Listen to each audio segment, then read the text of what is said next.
Welcome to another edition of Westmoreland Sports Network's Quarantine Q&A. I'm Sean Mears, joined by co-host Dan Flickinger. We're glad that you're able to tune in today, and we have a special guest. He is the athletic director for Greater Latrobe High School, Mark Mears. Mark, thank you for taking the time to do this today. Oh, absolutely. It's we have lots of time, so, and it's always fun to talk about sports and kids, so I was glad to do it. As you mentioned, you have a lot of time, and I know you still are as busy as possible. Kind of take me through what a typical day has been over the past handful of weeks with all these changes as a result of the pandemic. Well, a typical day right now, and like I said, we are in the middle of a 2-year sports realignment. So it's ADs are flying right now as the schedules are being pumped out every other day from the WPIL. So right now, a typical day would be you check your emails, you get the WPIL schedules. I drive to my office, print everything out, bring all the calendars home, get a hold of Zach, my assistant. He'll pick a sport, I'll pick a sport that was released. Then you have to start emailing and text messaging athletic directors to set up exhibition games, find out when start times are, when they're going to play JV, set all your practice grids for your school district. And by that time, it's been usually about 2 or 3 hours of the day. And then at Latrobe, we have a conference call every day from 3 to 4 with all the administrators to discuss, where are we in the day, who needs help, where are we going tomorrow.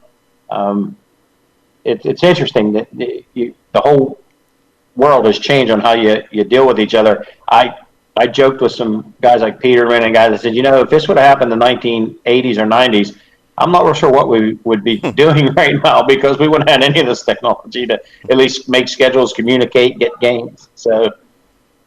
But that's the normal day, and then in the evening I go back through and check for any confirmations from schools that I had sent out during the day and try to plug those games in, count the points, see where you are, and get up the next morning and keep going. Mark, this is obviously unprecedented circumstances for all athletic directors. You, more than a lot of the other ones that we're talking to around Westmoreland County, you've been around for more than a decade in your role as athletic director at Greater Latrobe. Talk about your background, your experience, and how maybe that has given you a little bit of preparation, at least in terms of what to expect with all this. Well, I think what helps is I'm the old man now. I'm realizing among all the ADs, I have 30 years in education at Latrobe. 11 as AD, and I've been an administrator in transportation for 13 years. And I think the one piece I can bring to the table is I've also coached for 20 years. I've been a parent of 2 athletes that played 6 sports, so I'm familiar with the parent side. I get what they're feeling. I've worked with booster clubs, and so I think it's not just my stomach from eating, but I'm well-rounded, I think, as far as the ability to understand genuinely what the kids feel, what the parents are feeling, what the coaches are feeling.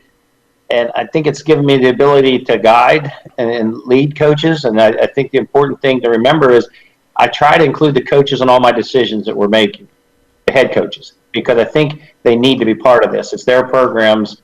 I can't just we're dealing with a lot of questions right now on how do you letter an athlete for the spring?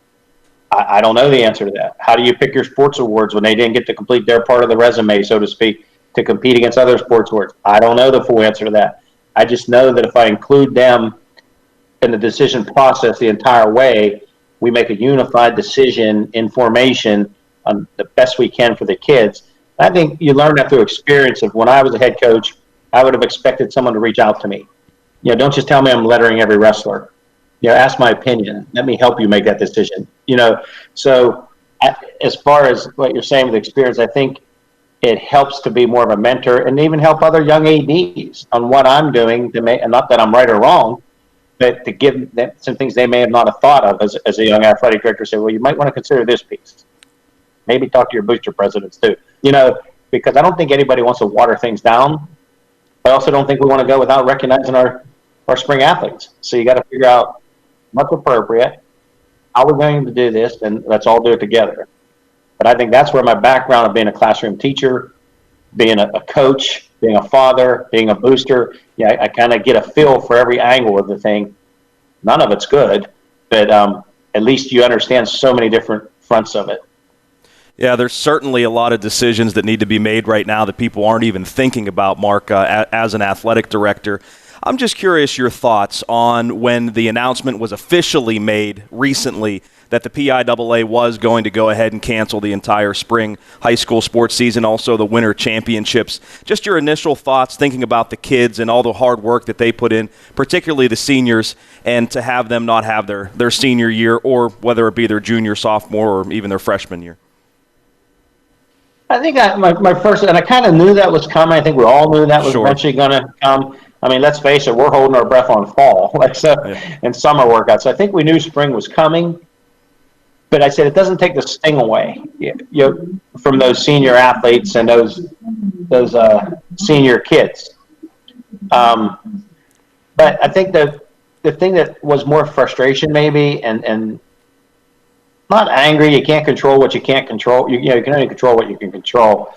But I think frustration, and I felt bad for the coaches. It was exactly 2 weeks into the season, just getting ready to the scrimmage. Teams were pretty much all set, and then you just throw the switch down and shut everything down. And people don't realize, well, you guys do, and some parents, I guess, do, but the all year-round work the coaches put in. It's not just 2 weeks of a season they just lost. It's 9 months in the off season, the weight rooms, the batting cages, working with kids. And our two lacrosse teams, to be honest, I really felt bad for them. They've worked so hard. Mm-hmm. And they both had teams that finally had some development time because we started junior high 2 years ago. They were actually pretty solid and wanted to see how they were finally going to do. And they felt both ready to come out of the gates, and it just stopped. So I guess more sadness and frustration. I mean, because how do you look at them and say it's over, guys? And I mean, they don't know how to collect uniforms. I don't know how to collect uniforms off of kids. But so I guess disappointment is probably the best adjective. And it's kind of like, the doctor's going to tell you you have the flu, but that doesn't make it any better to take the medicine, I guess. So. Right. And you mentioned the lacrosse teams in the spring. Let's talk a little bit about the spring teams. That's what we've been asking the athletic directors that we've had on so far in the quarantine Q&A, since we haven't been able to enjoy a spring season, and since maybe those kids and those teams haven't been able to be highlighted because of the fact that we're not going to have a spring season. Just your thoughts on the potential of spring this year and kind of what you expected from your teams. Well, like I said, the cross we were really excited about. We felt like that those two teams are going to be very competitive now at Latrobe. And boys tennis, I was excited to see because they were very good last year. And track, we sent so many kids to states last year and relays and things. We were so excited to figure we were going to send 5 to 10 kids. You have the little Wetzel girl on the high jump. She just did indoor track and medal. Everything was so excited there. Bob Kavalson has come back as our girls softball coach, and with Tallman on the mound, we were set with a senior pitcher. It was just dynamite with a very talented young sophomore junior team ready to go. And Matt Bassiano, who went through some rebuilding growing pains the last 2 years, and baseball was kind of, I'm not going to say set to be section champs or anything maybe, but very competitive. I was, to be very honest, I was finally looking forward to thinking we have a solid spring coming here in Latrobe. These coaches have worked so hard. We may not win everything, but we're going to be very competitive and win a lot of things. And the weather was finally half conducive for spring sports in Pennsylvania. It was 70 degrees in early March, and then they just shut it all down. I mean, so I think I'm as disappointed as the coaches because the thing I enjoy about the job is you get to go sit out there when you finally get to watch the kids. You sit there and you watch those relays, or you watch a baseball game under the lights at night. You get a feel for finally get to sit back and watch them do their thing, and it's just not going to happen. And no answer. No coaches have no answer. They're at a loss to talk to their athletes, and the parents don't. No, I guess none of us know what to say except bitter and sad, and hope that it soon ends so that some normalcy will return. Hopefully over the summer, because I know they're not going to let you congregate much for any time soon. But 2 weeks, it's May, but that's what I was disappointed in, because in boys volleyball, we were going to be really good. And Drew's done a lot of work with that program. And I actually got to see it a little more this year. My son in the off-season conditioning was on the 8th grade, the junior high team this year. So I was around some of the off-season workouts that, we were in a gym with the varsity on one side, the junior high on one side. I was seeing those varsity kids practice. They were going to have a very successful year. And that just stopped. So I'm just disappointed, I guess, that you didn't get to sit out there on those May Saturdays or watch a big track invitational or watch baseball and softball or sit there up in the press box, watch lacrosse. The kind of things you don't realize you gotten used to over 10 years till it's not there. You don't realize how much time you got used to going around watching things. I look at my wife and we laugh about everybody being stuck at home. I said, I just didn't realize how much time I wasn't here. You really don't. You don't realize how many times you're out there watching other things and kind of miss it now when it's gone. It's just, you never know what you have till it's not there. And that's kind of sports seasons right now. Talking to Mark Mears, 11th year as the athletic director at Greater Latrobe. You mentioned the return of Bob Kowalson as the softball coach. He came back after a sabbatical of about 8 or so years. There was a lot of success when he was there the first time, a lot of success with the two coaches who replaced him. Now he comes back. For the people maybe unfamiliar with him in his first stint, what does he bring to the table? What had you excited about this particular softball season? Well, I think Bob brought back, and I'm glad you hit that point. Latrobe softball, in my tenure, it's not like I built it. The coaches had it there. It's always been strong. No matter which coach has come in, the program itself is very strong. So nobody ever inherits an empty cupboard, so to speak. But I thought Bob entered with that. He won 3 WPL titles. He was in the state finals twice before. He brought more of an old school mentality to this young, fiery team. And I think they were responding well to that. And then he's the type of guy that, most academics in our school districts functions under an academic guideline for eligibility, but Bob requires his softball players to carry a 3.0. So a lot of people don't know that about Bob. He's very academic oriented with his girls. He realizes there's no quote pro softball, so he wants them to be college bound ready. But Bob was bringing that excitement, energy back that he used to have, and anyone knows Bob. Bob's just a good old guy that knows his stuff. If he doesn't sugarcoat things, he's just going to tell you. And the program was really responding, I think, to a new attitude like that. And Rick Kazusko was a good coach too. He stepped into the time to keep the ship moving with veteran abilities, and that's the thing. Bob brings, just like Rick brought in, a veteran background. There's no teaching Bob how to deal with boosters and parents and kids. He's done it for years. It's like a bicycle. Just because he walked away here doesn't mean he forgot how to coach and deal with parents and kids. The thing, Bob, we joke is, Bob's not the most technologically advanced coach in the world. He was surprised in the last decade how fast things have changed as far as how they can communicate and Instagram and Snapchat and all the things you got to monitor and watch. So that was more Bob's piece of catching up to speed. But, he doesn't have a Snapchat yet. What's that? He doesn't have his own Snapchat at this point. Bob doesn't have his own. Bob doesn't do emails. He still has the flip open razor phone when I call him. I think Nick Saban just set up email, I believe, for the first time, right? So I mean, there's hope for everybody.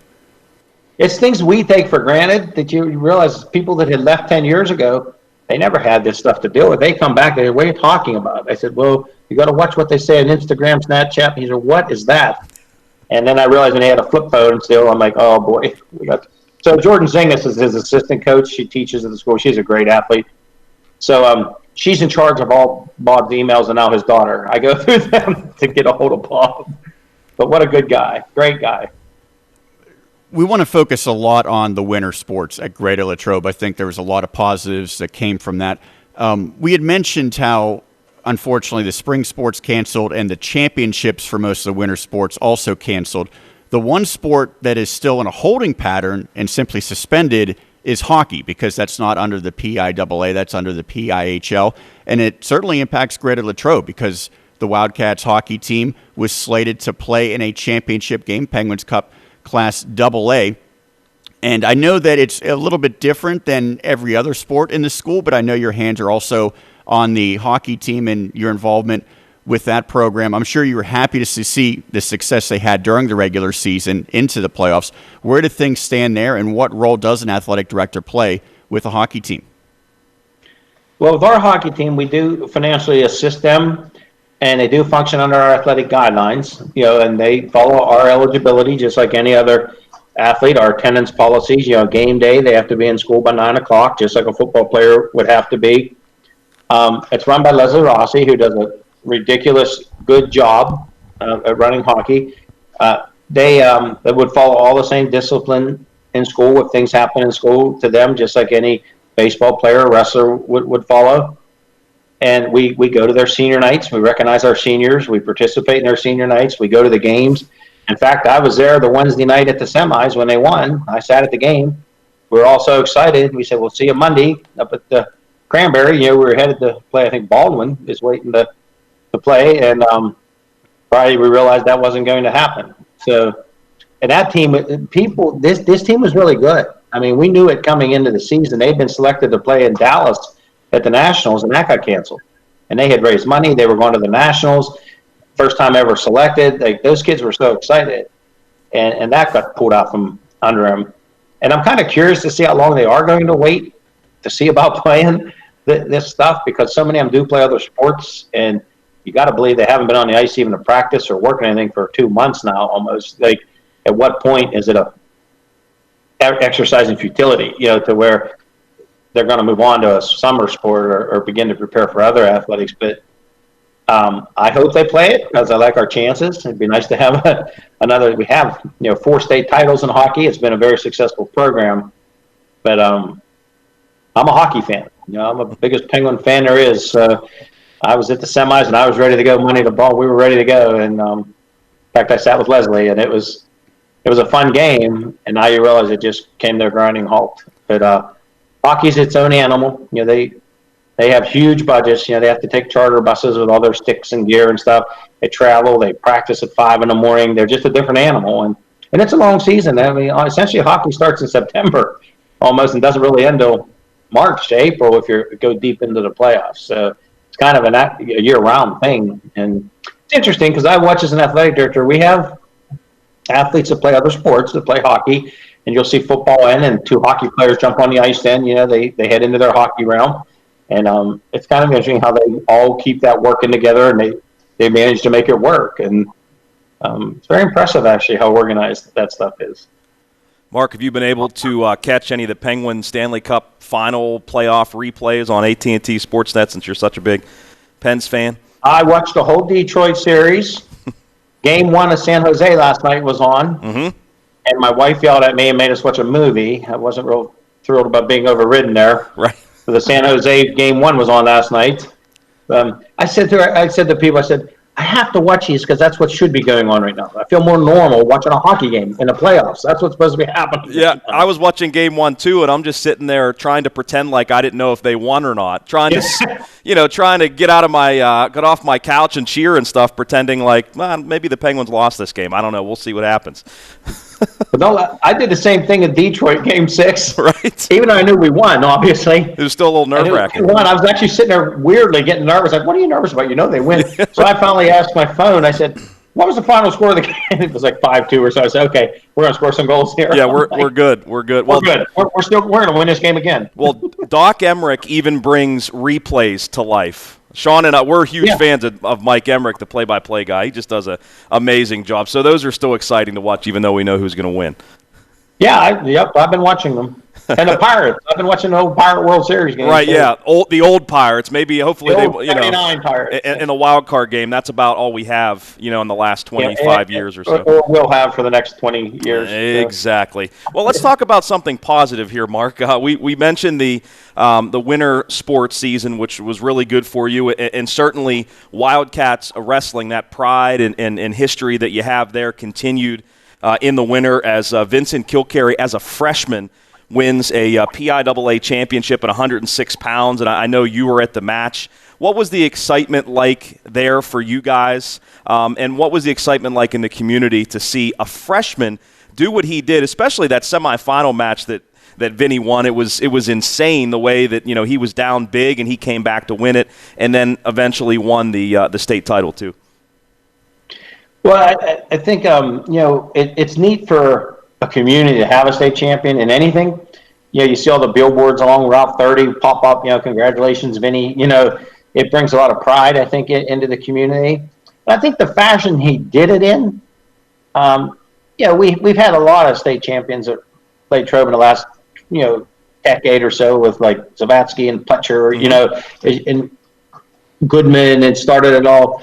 But I think Vinny was kind of like the kid that could win or lose any match against great kids, but he was never out of the match. And in that semi-match you're referencing, I was sitting there, my college teammate coach was Bethlehem Catholic, Jeff Karam. We were teammates at Lock Haven University together. And things have to happen to be a state champion. You have to have a little luck. You got to stay healthy. You got to, like when Roth got hurt in the WPL semis, one of our other talented young freshmen, I don't know what he'd have been at states, but I know he'd have placed in the top 6, obviously. He got hurt. You need some things to stay your way. And I think when the Bethlehem Catholic wrestler led him up with an 8-3 lead was a big mistake because Vinny can throw you. And that's a lot of advanced scouting you wouldn't have known maybe as an Eastern school. But it kind of happened for him where he was able to do that, throw him, get the 5, then go to overtime, win. It's like everything fell right, but you have to capitalize on opportunity as an athlete. And that's what good athletes do. I always say that the good athletes don't win on what they do. The big matches are won by the mistakes the other person makes. And did you capitalize on it? Well, he made a mistake and then he capitalized. Same thing in the finals. You make one mistake, a good guy's going to capitalize. And so to see him do that in back-to-back matches, win in the fashion he did, I thought was pretty cool because going in, you would have said, yeah, he's going to be a state place winner. You probably pretty much knew that. But to put those 2 matches back-to-back together under that kind of pressure as a freshman, I thought showed that he had some JO experience at that level, obviously, being in those kind of situations in the finals. I think that helps. But sometimes a freshman, I think, deals with it easier than a senior because it's bonus stuff to you. No pressure. You weren't even here. There's no not pressure much on pressure you. Anyway, yeah. Yeah, there's not much pressure. It's all icing on the cake now. It doesn't matter how high up that podium you're going. I think he'll deal more with more pressure now down the road of can you be a 2-timer, then a 3, and here you go. Can you be the next 4-timer? I've seen that with wrestlers. That was the world I lived in for 20 years was wrestling. So it's more the constant scrutiny he'll get now from reporters and things. He'll be expected to win the counties the next year. He'll be expected to win the next 3 WPL titles. I think as a young freshman, that's what he will have to learn to deal with more than anything is how do you handle expectation now? It was easy when there was no expectations. Now you got to mature into how am I going to handle these expectations? He'll be the face of the program now, in a way. Everyone's going to, because you're a state champ. So now you become the face of Greater Latrobe wrestling for the next 3 years. How do you handle that? And that'll be interesting. But as far as my reaction out there, I thought, look, I've been in this a long time in wrestling. Coached all the national teams, freestyle, Greco. For a 9th grader in front of 6,000, how many thousands of fans were there, to stay that composed with that clock ticking like that, I thought was pretty cool. That was the coolest. You mentioned Luke Pletcher's name, and boy, we all feel for him. He was one of the best wrestlers in the country. As a matter of fact, he was ranked first in his weight class this year, wrestling for Ohio State as a senior. He's not going to get another year, so his wrestling career, unfortunately, at least at the collegiate level, has come to an end. I guess he's going to be coaching his buddy Mickey Philippi at Pitt next year, which is kind of cool to see. But certainly our heart has to, go out to him. We had him on a previous Westmoreland on the Mat podcast a few weeks back, and he talked about the challenges that he went through in his career to get to where he is now, and to have his senior championships taken away from him. Just another guy, another athlete that you got to feel for. I do, and the interesting thing with Luke is I see him every day. He dates my daughter Hannah, right. So I see him pretty much every day, and he's actually, I think, he's accepted it well now. Like that, it's past the point of it almost gets mundane for people to say, "Luke, how do you feel? How do you feel?" Like he feels horrible. We all do, and I wanted to see the rubber match, and I don't think there was any question it was going to be the same too. I mean, they were so dominant in their weight class. It would have really, it took this thing to stop it from happening, put it that way, because nothing else was going to stop the third match from happening. And he ends up ranked 1. He won the Big Ten, so therefore he won the last one. And he's going to be at Pitt, and he'll start training for his future down the road. But through Hannah being a broadcaster at Penn State, and so many of those wrestlers that I know, like Vincenzo Joseph that wrestled for me in freestyle, I get to know the Penn State wrestlers a lot more through my daughter. Mm-hmm. And there's a bunch of them. And, and I look at Cameron from Iowa. There's so many local kids around this county. Even Maruka might have had a shot at top 8, finally becoming an All-American. It's that to me is a blow. I mean, those kids, because when you're a college athlete, let's be honest, if you're training 2 to 3 times a day, Division I, year out, there's no off days, and you're putting your heart in this like a Luke Fletcher, and it's all coming down within 2 weeks of your grasp, and someone just stops it.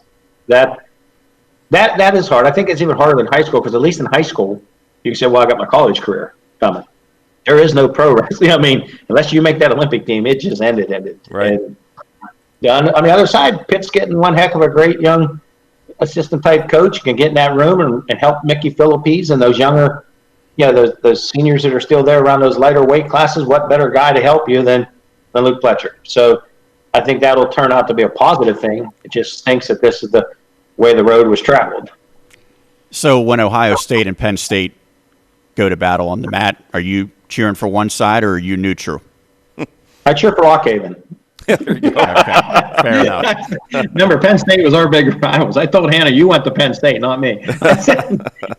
No, but I root for Penn State, for Hannah, and I root for Luke Fletcher. And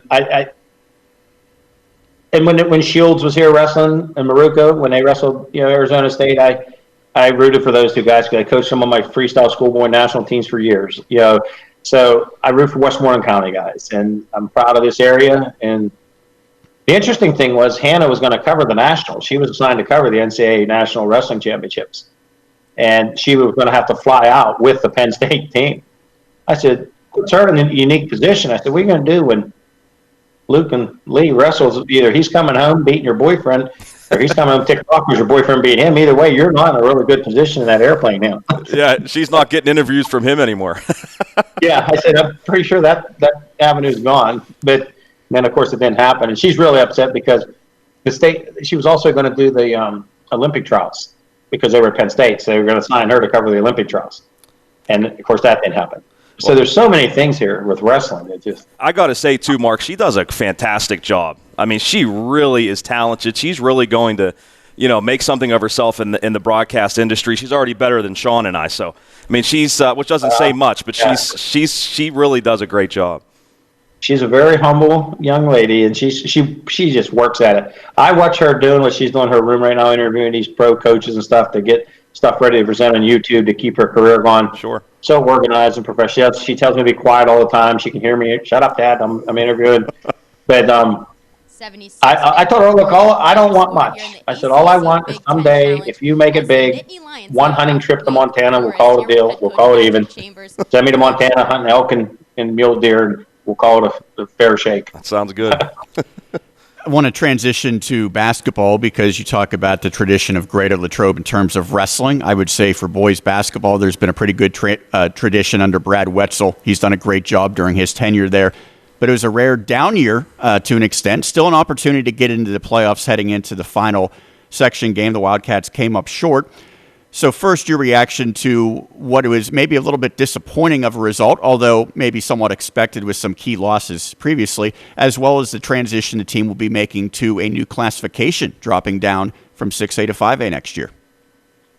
Yeah, and I do a preseason sports talk show before each season with WCNS Radio, where I good friend TJ, season, the sports guy, and review. Yeah, and I review. Go over what happened the previous sports season. And I said, poor Brad. I said, when you're in a public school district and you're coaching the kids that come through the halls, you can't recruit in kids. Then you go on a run like he did with the talent that he had. I mean, 4 or 5, not just Division I and II basketball players, but players at the schools that are playing. They're not just on rosters. They're on the court playing for Holy Cross and Lehigh. So what happens is eventually you have that year where you got to retool a little bit. And I said they had a type of team this year. They didn't have those 1 or 2 30-point guys that were just going to Butler or Fenton, Jake Biss. You can go great talk of Matt Collin. My gosh, for the years that they've had these guys. But you had to function like spokes inside of a wheel. This team was going to have to function. What I was impressed with was they were in every game for the most part. They weren't blown out by 20 points a night. Most games in the fourth quarter, mid-quarter, their team was still within 4 or 5 either way. It's just it shows when you're missing some go-to guys. But on the other side of that, with the one senior, Mikey Noonan, who did a really good job, you have a lot of guys returning next year. And that ties into going to 5A, where I think enrollment-wise, we become the bigger school in 5A instead of the smaller 6A school, which Latrobe historically has been in most sports. We were always on that cusp of not being 6A, but being stuck there. I think that the thing is that the numbers will be more level enrollment-wise, but people will find Brad Wetzel isn't a guy that's going to back down just because he went to 5A. We've already scheduled, like, we're planning on playing Norwin in the exhibition game. We're planning on playing Hempfield. We want to play 6A teams along with our 5A schedule. Now, at the end of the year, does that give us a bigger team against other like-sized schools? Sure, it does. And I say you go to where your enrollment says you should be, and that's 5A. And the girls are 5A also. So, I know we're going to the Penn Trafford Christmas tournament, hoping to play teams locally that are bigger. So we'll see how it all works out. But let's face it, basketball's good around here too. Maybe not in the stature of a wrestling known nationally, but 5 and 6A basketball, you play teams like Penn Hills, Woodland Hills here, or this team here, they're Gateway. They're all pretty competitive. So we'll see. We'll see what it actually turns out to mean. But we'll see our section, and they finally are going to release those now that they finally stopped Winter Sports. We still had no idea of what our section is, what the grid shows, who exactly. Did they go down towards Albert Gallatin and Connellsville and us and Kiski, or did they go Kiski that way north? I'm curious to see how our section, unless you guys know. I've yet to see our section be officially announced, 5A. So I'm curious to see who we actually get. Talking to Mark Mears, athletic director at Greater Latrobe, here on the Quarantine Q&A on the Westmoreland Sports Network. We talked about some of the marquee sports, if you will, softball and hockey and basketball and even wrestling. I think a sport that is often overlooked, or I guess a couple of sports, swimming and diving, but there's a very interesting story at your school with the diving coach, Trish Brownlee. Really a special story. I had the opportunity to interview her several years ago when I was working full-time at the Latrobe Bulletin, and I got off the phone with her, and I, was talking to some of my cohorts, and they said, she's deaf, right? And I had no idea. It's a story that I don't know a lot of people know about, but what she's been able to do has really been incredible. Tell me about what she brings to the table and how she's been able to assimilate despite having what could be a bit of a handicap for most people. Well, I think Trish brings, and she's loved and revered in the diving world. I mean, make no mistake about it, I've learned that in her time at Latrobe. She has divers at Derry that train on her, Ligonier that come to her for training. She is renowned in the sport of diving.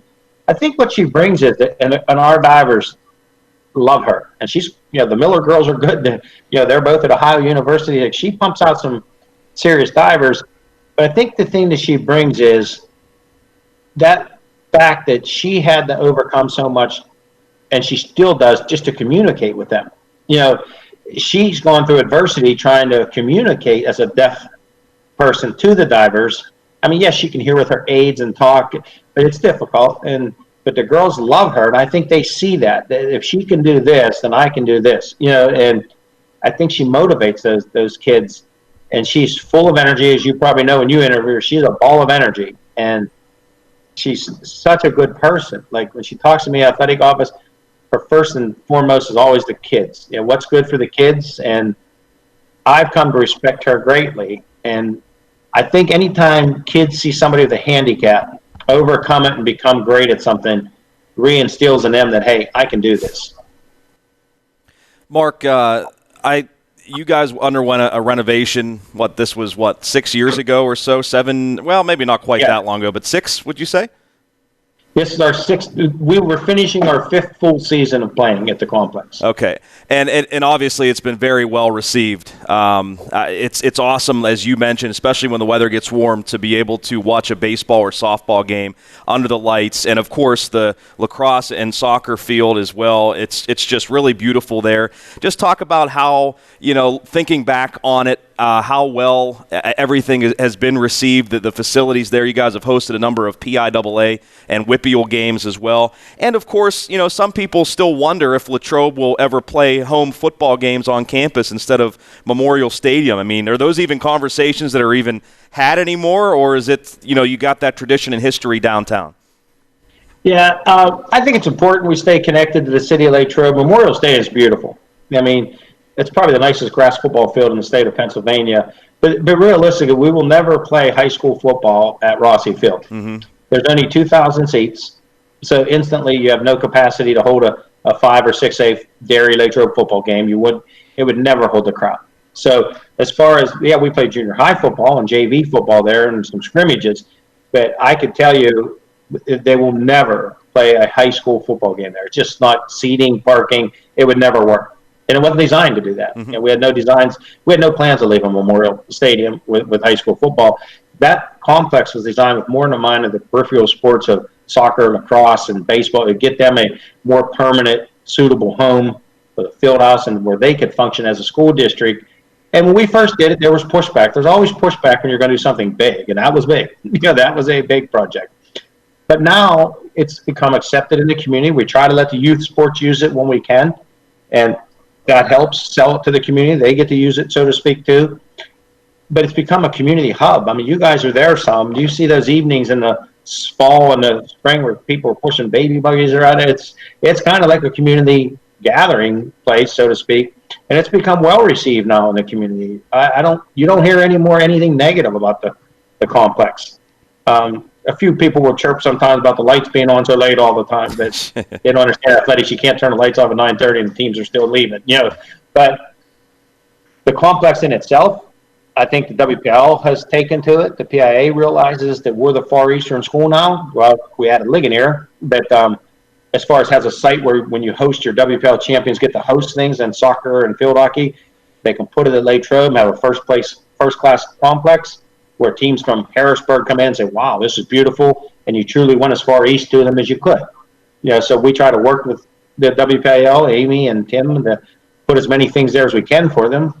And it's great for our school and our community to showcase it like that. You guys have been there, so you know what I'm talking about. There's not a school that comes there that says, ooh. Right, of course not. So it's well received now, and it really is something special, one of my highlights for sure. Well, and as we're winding down, Mark, I just thought of this. I want to ask you about this, too. Obviously, the Steelers practice one time out of the year, during training camp at Memorial Stadium, and they have helped resod the field. But Latrobe, Greater Latrobe Athletics, I mean, you guys are involved in that practice, correct? I actually run the whole thing. Well, yeah, so you're slightly involved then, I would say. I'm slightly involved. Actually, what we do set it all up. We're in charge of all ticket sales, the band beforehand, the security, the Zambelli fireworks, getting all the insurance exchanged. The Steelers will keep checking the field, making sure it's fine. I will touch base several times through the process with Kevin Colbert, and they'll come out with him and Coach Tomlin, and they'll actually do a field check to make sure it's the way they want it to be. And actually the community benefits so much. St. Vincent just did a study this year on the economic impact of training camp and Friday Night Lights, which is now the number one, as we understand, preseason practice in the NFL is Latrobe's Friday Night Lights. Wow. The economic impact's tremendous for Westmoreland County, not just Latrobe. Every hotel's full. The restaurants are full for 2 days.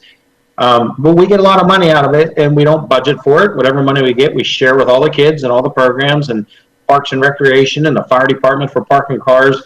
And the school district makes nothing, not a dime. All the money that we raise is given to organizations. So the Steelers get a recap of who we gave it to. We move on to the next year. And we give it to scholarships now. The Trooper Michael Stewart scholarship is a big piece of the money that comes there because the Steelers give that scholarship now in relation with us to St. Vincent. You have to go to St. Vincent College. So it is a major thing. And actually, out of my memories as an athletic director, if I retired today, other than building the complex, which any AD would be proud to have that thing built on their watch, was 3 years ago, we had the very first televised National Football League practice ever when ESPN came in because it got to be such a big event. They actually televised it on national TV. I remember that. That was really cool to watch. Yep, and they came back the next year with Scott Van Pelt and Herm Edwards and did Sports Center first, followed up by televising it. So for 2 years, we were on national television with Friday Night Lights, and I think that'll be a memory because you feel like I helped build that by adding things and working with Kevin Colbert and Mr. Rooney on plans. And, of course, they have to approve everything you're doing, but they supported it the whole way because all the money was helping kids in the community, and now it's the mega thing. And unfortunately, I'm pretty sure I know what might not happen. Yeah, we're crossing our fingers for you, Mark. Every booster program in Latrobe has their fingers crossed right now. Absolutely. Well, as good as the ratings were on ESPN for the Steelers practice, I would suspect that this episode of the Quarantine Q&A might surpass those ratings here on the Westmoreland Sports Network. Oh, I could see that easily. I could easily see that.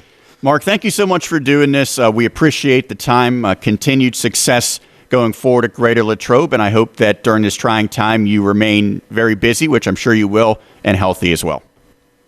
Well, thank you very much, and same to you guys. You do a lot for kids in Westmoreland County, and that should be pointed out. You're at all the events, winter, spring, summer. I see you guys everywhere. It's no surprise to me to get the email, hey, I need a table and 2 chairs. Right. Then Dan sends the email, and I said, that's good. I mean, what you guys are doing for kids is just super, and I appreciate all you do. Well, we can't do what we do without you, and we also got to give a shout-out to Ziggy, Zach Hyde, your top lieutenant there, and Fez, too, because they're always so welcoming and warming when we, get to Greater Latrobe and do our thing. So, well, you're always welcome there. You know that.